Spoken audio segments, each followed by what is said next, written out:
2021 में म्यांमार में सबसे पहले तख्तापलट हुआ था। उसके बाद 2021 में ही अफगानिस्तान में तालिबान शासन आया। 2022 में श्रीलंका की जनता सड़कों पर आ गई और अपने प्रधानमंत्री को वहां से भगा दिया, तख्तापलट हो गया। 2022 में ही इमरान खान को हटा करके वहां भी सरकार का परिवर्तन हो गया। 2023 में भारत के मणिपुर को जलाना स्टार्ट किया और 2024 में बांग्लादेश में तख्तापलट हो गया। यानी कि लगातार ये कोशिशें चल रही हैं कि भारत के आसपास के देशों में अपने टाइप की सरकार बिठाई जाए या वहां पर पूरी तरह से तख्तापलट कर दिया जाए।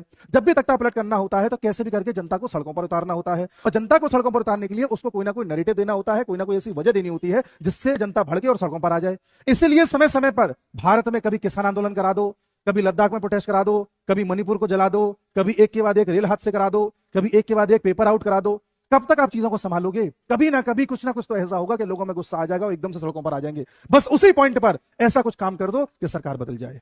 यह चाल है उस बड़े देश की जो दुनिया का इस समय सुपर पावर बना हुआ है और सुपर पावर ऐसे ही बना जाता है। फिलहाल में हुआ सीरिया में तख्तापलट इसका बहुत बड़ा उदाहरण है और बाइडेन साहब का 1 महीना बचा हुआ है। इस 1 महीने में वो जितना कर सकते हैं उतना करने का प्रयास कर रहे हैं। फलस्वरूप भारत में भी जो फार्मर प्रोटेस्ट हो रहा है, किसान आंदोलन हो रहा है, उसमें किसानों की जो मांगे हैं वो बिल्कुल भी प्रैक्टिकल नहीं है और सरकार उस पर भी बात करने को तैयार है। लेकिन कोई बात करे तब ना, एक्चुअल में ये प्रोटेस्ट है ही नहीं। ये सब उसी तंत्र का एक हिस्सा है जो तंत्र बगल के देशों में चलाया गया था। और इसका प्रूफ देखना हो तो यूएसए का जो तख्तापलट एक्सपर्ट है डोनाल्ड लू, इस समय भारत में आया हुआ है और इसी समय फार्मर प्रोटेस्ट चल रहे हैं। भारत के बाद ये श्रीलंका और नेपाल में जाएगा क्योंकि अभी श्रीलंका और नेपाल की स्थिति ठीक है, इससे वहां भी कुछ गड़बड़ी करनी है। ये बात इस देश के लोगों को समझनी चाहिए कि जितनी भी समस्याएं अंदर पैदा करी गई हैं ये बाहर से पैदा करी जा रही हैं और इंतजार किया जा रहा है कि जनता सड़कों पर आए।